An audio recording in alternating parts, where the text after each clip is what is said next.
let's face it, the weekends are making you fat. But don't worry, because in this video, I'm gonna give you the 4 best tips that you can use heading into this weekend that can allow you to still make fat loss progress. And the first one is gonna be understanding the concept of daily versus weekly calories. Now, the way I like to explain this is you spend usually less money during Monday through Thursday, right? Like, you're not going out buying Gucci bags on a Tuesday afternoon. Maybe you're going out to eat here and there. Maybe you got to pay for gas here and there, but you're not spending anywhere near as much money as you probably spend on the weekends. Maybe on the weekends you go and you do splurge and buy some new clothes, you go shopping. Maybe you go out to eat at a nice restaurant. Maybe you're going out and ordering drinks with your friends and family. Like, you're usually just spending more money on Friday through Sunday than you are Monday through Thursday. Your calories are the same exact thing. So let's say you use my free calorie calculator in the description of this video, and you find out your daily calorie deficit is 2,000 calories per day. If you multiply that by 7 days, that's 14,000 weekly overall calories.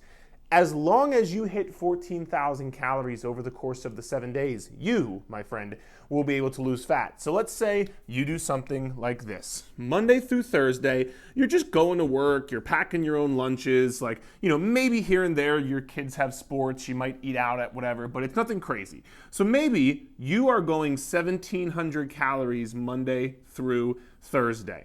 Then, in order to be able to indulge a little bit on the weekends, maybe you're going out to eat, maybe you're enjoying a few extra drinks or whatever the case may be, then from there, you would just make sure you split up the calories so that you can still hit 14,000 weekly overall calories. And let me save the math for you here. That would be roughly about 2,400 calories Friday, Saturday, Sunday. That way, 2,400 times 3, 1,700 times 4 will get you to 14,000 calories for the week. Now, a couple of caveats come into play here.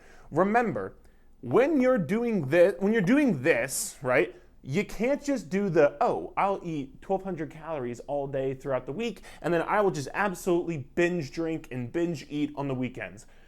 It's probably what you're doing now and it's not working, is it? Okay, so stop doing that, because going in the extremes is never gonna work. But 200, 300 calories less, and right here there's an extra 300-400 calories, okay, that's within reason. But you can't and you shouldn't go to the extremes, because that's just gonna create an unhealthy relationship with food, and you don't want that. And then especially on these days right here, and this is where for a long time I've actually refrained from mentioning this to people, because even on these days, it's still very important that you hit your calorie goal. It is not just a free-for-all. You can't just go and be like, oh, well, I know I ate less during the week, so I'm gonna eat more during the weekend, and it's fine.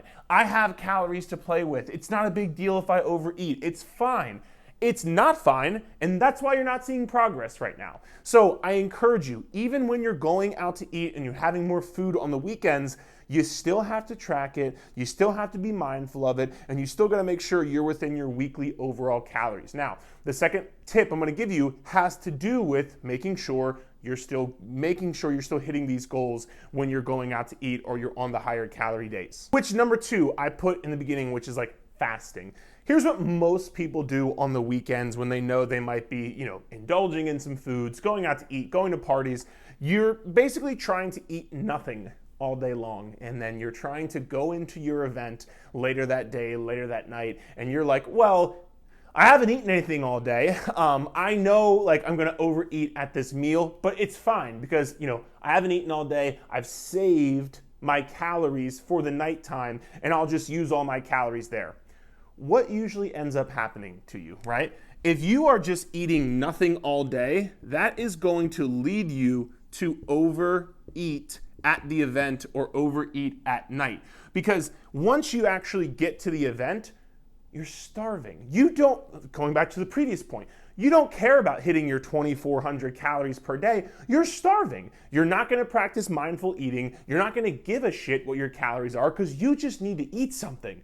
And that hunger, that starving feeling takes over, and you don't care. So you end up overeating, and then what happens after that? You're like, well, fuck this. I already overate, I already overdrank, I already ruined all my progress. Might as well keep going. We'll talk about that later in the video. But what you can do in a smart way is you can strategically eat less throughout the day in order to quote unquote save calories for an event or for nighttime. But let me talk about how to do this in I call responsible way, because again, this whole concept of like saving calories, sometimes it can get into this like little bit of unhealthy relationship with food, some of this like disordered eating, because you don't want to just like save and then binge. That's what we call an unhealthy relationship with food, right? So what you can do though is, let me give you some examples. Let's say usually at breakfast, right? I'm just gonna make things up, but let's say at breakfast, you're normally having,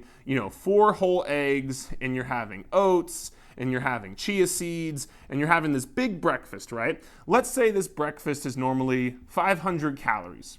Let's say on a Saturday, if you know you're going out to eat on the weekends, maybe what you do instead is you don't do this particular breakfast because that might be a little bit higher in calories than you would like. Maybe what you do is you take away the oats and you take away the chia seeds, for example. You take away having 4 whole eggs. Let's say you have 2 whole eggs and then 4 egg whites. Now you're getting even more protein for less calories. And let's say you do a bunch of like veggies. Maybe you do like, spinach and peppers. That's my favorite on eggs. But let's say you do some spinach and peppers and you have this egg white omelet for breakfast that's 250 calories.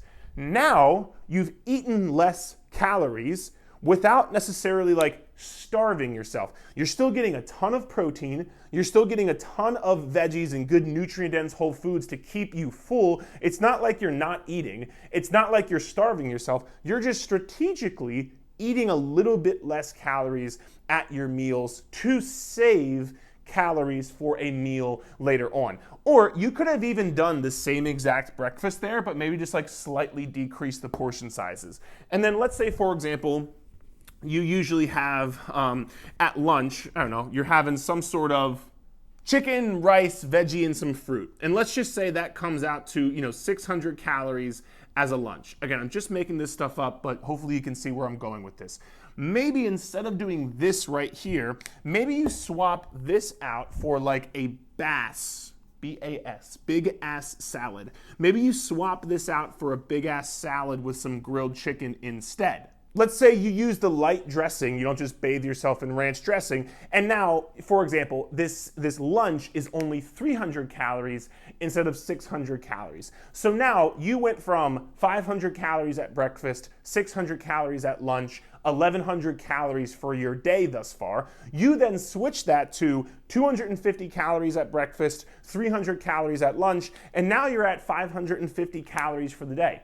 But again, you've had a ton of protein, you've had a ton of veggies, you're gonna be full, you're gonna be satisfied, you're not gonna be starving yourself. So when you go into that dinner time or the later afternoon time, you can still practice moderation, practice not overeating while still eating a tad bit more food. And then let's just say, for example, maybe you're having, I don't know, some sort of like snacks later in the day. Maybe before you go out to eat, to your event, you're having a protein shake instead of having your regular snack, and that protein shake is 150 calories.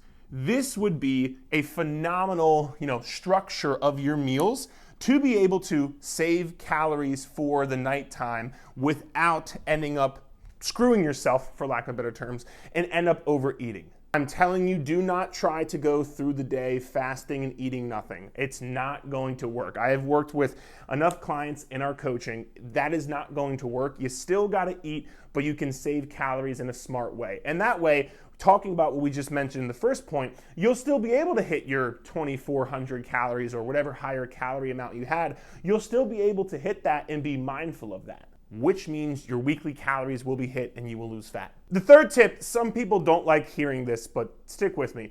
Some people don't like hearing that you need to have rules with food, like healthy eating rules. Some people are just like, there should be no rules. You should eat whatever you want in whatever quantity you want. And that's just, in my opinion, absurd. I don't think you should be eating whatever you want, whenever you want, in whatever quantity you want. That's why most people end up 40, 50, 60, 100 pounds overweight. They have health complications. They're not confident in how they look and feel.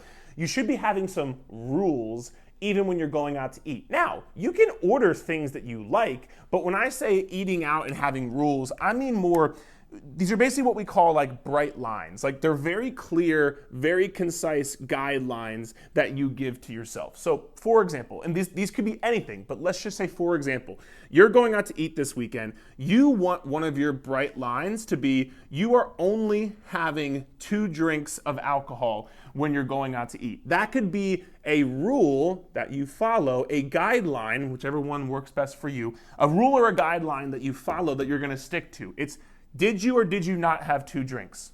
It's very simple, right? Let's say your other guideline is you have to order some protein at your main course meal. Now, this doesn't mean you can't order the pasta. It doesn't mean you can't order the potatoes. It doesn't mean you can't order whatever food that you want, but you have to have a guideline of you're getting some sort of protein at your main course meal.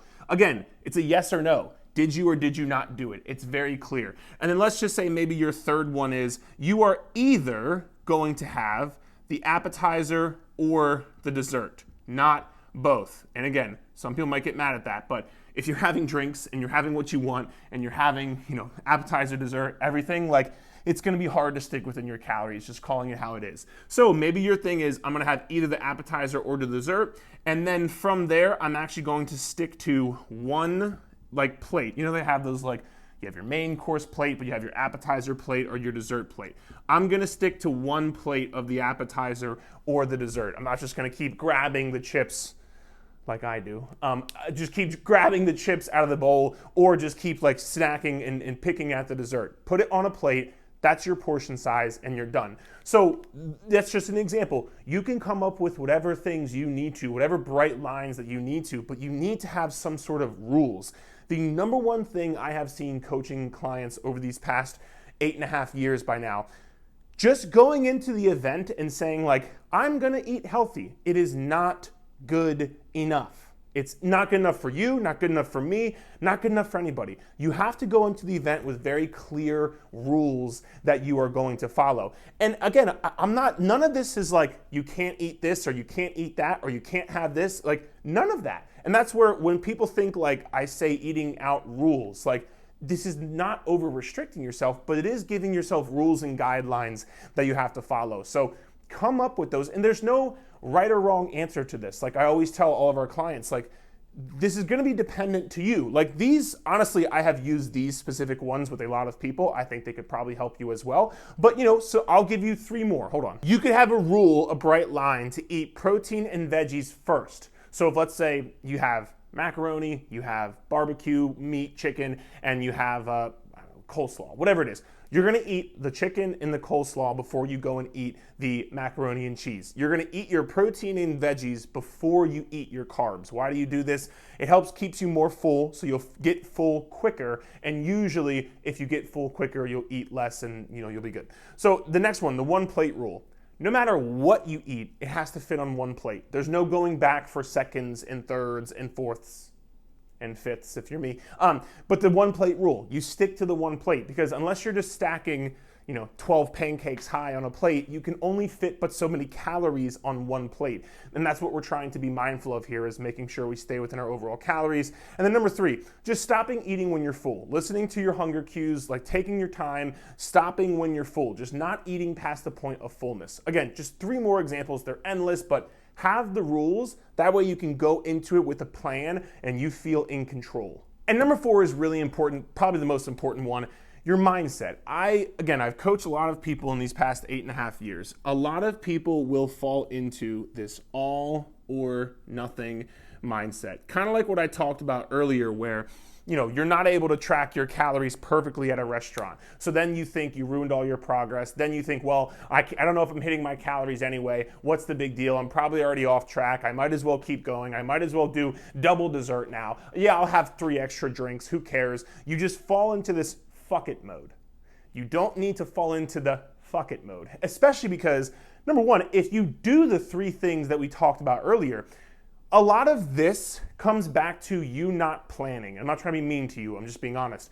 You're not planning ahead enough. So then when you get into the Saturday afternoon, you don't have a plan for it. You haven't adjusted your calories throughout the week. You haven't worked on, changing up your nutrition earlier in the day to make sure you can hit your calories at night. You don't have any plans going into it. So then when you get here, you're like, fuck, I'm screwed. Like, there's no way I'm gonna hit my goals, right? And whether there is or is not a way you can hit your goals, you think there's not, and so you go into the case of the fuck it's, and you just say, screw it. So do the work beforehand. That will make you feel more in control. We as humans love to be in control. If we're not, it's bad news bears. And you just say screw it, right? So that is a big point as well. But then also just please remember, and a lot of people get this, especially with counting calories. Like, I will get this all the time. Eric, how do I go out to eat and still track my calories? Should I bring my food scale? I'm like, were you a fucking psycho? I'm like, no, you don't have to bring your food scale going out to eat, eating out. But this is why weighing your food and tracking your calories Monday, Tuesday, Wednesday, Thursday, Friday for, weeks and months, you'll be able to guesstimate to the best of your ability. You'll be able to guesstimate, which again, the whole point of, especially when we talk about tracking calories, it's not about being perfect. It's just about being in the ballpark range, making sure you're still being mindful, making sure you're trying to stay within your weekly overall calories. If you're a little bit off, you're a little bit off, right? Like, overestimate if it makes you feel better. Like, if you think it was 800 calories, put 1,000 calories just to make sure. But the point is, you guesstimating 800 calories and it actually being 1,000 calories, okay, this will probably resonate with you. You guesstimating you're eating 1,000 calories, but it actually was 1,000 calories, 800 calories to 1,000, is way better than you not guesstimating at all, saying fuck it, and eating 2,500 calories, right? Because if you just say fuck it, you're gonna end up way blowing things out of the water. When you just guesstimate to the best of your ability, you're still gonna be within the range and you're gonna be mindful. You wanna make mindful decisions. A lot of times during the weekends, it's mindless decisions. And a lot of times because you think you already screwed something up. You didn't screw anything up. You've changed your calories during the week. You've changed your nutrition during the day. You have your plan in place. You're good. You are on track, even if you go out to eat, even if you have even if you're slightly over in the calories, it's okay. It's already worked into the plan. You're good. Don't fall into this, all right? I really hope this video helped you. And seriously, this is what we do every single week with our one-on-one coaching clients. If you're interested in getting coached by myself and the team one-on-one, drop the link here below. We will set weekend plans for you every single week. We will help you through your journey. We'll be there to hold you accountable. We would love to get the opportunity to work with you. So click the link in the description of this video below. Other than that, hope you have a great day and we'll chat soon.